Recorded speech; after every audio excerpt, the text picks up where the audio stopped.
Hello, my name's Philip North and I'm the Anglican Bishop of Burnley.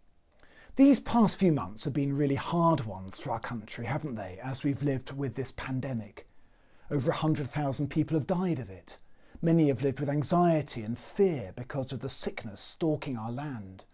One thing I've seen in Lancashire is social inequality blown even wider.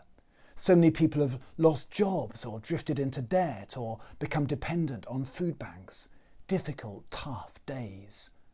But of course, we're Christians, and so we know that there is always hope in Jesus. That hope is rooted above all, of course, in his saving work. We can see that hope lived out in so many different ways. I see it expressed in what so many of our churches are doing to reach out and meet human need. But we can also see that hope expressed through human ingenuity, through the craft and skill of those who've made the vaccines. This surely is a sign of God at work giving us hope. And those vaccines can stop COVID. So when you get the chance, take it. Have the vaccine. Do you know what I long to see? I long to see people back in churches worshipping again. I want to embrace my mother and just go to cafes with friends again. And the vaccine can do that. Now, of course, many people have fears about it. Perhaps some of you watching this video have fears about the vaccine. But these vaccines have been massively tested. We know for sure that they're safe.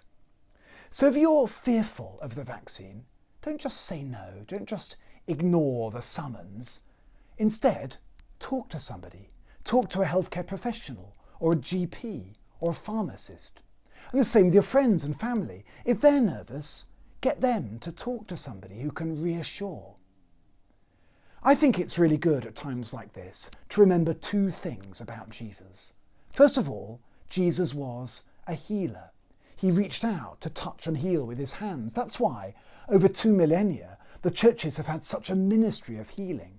We've built hospitals and trained doctors and nurses and run well-being projects in our communities. Well, a really good way to share in the work of Jesus the healer today is to have the vaccine.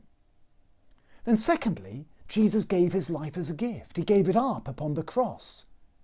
When we take the vaccine, we do exactly the same.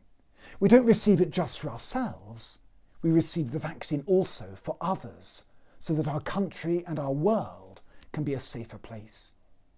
So when you get that vaccine, be courageous and say yes, and take it, and encourage your family and friends to do the same.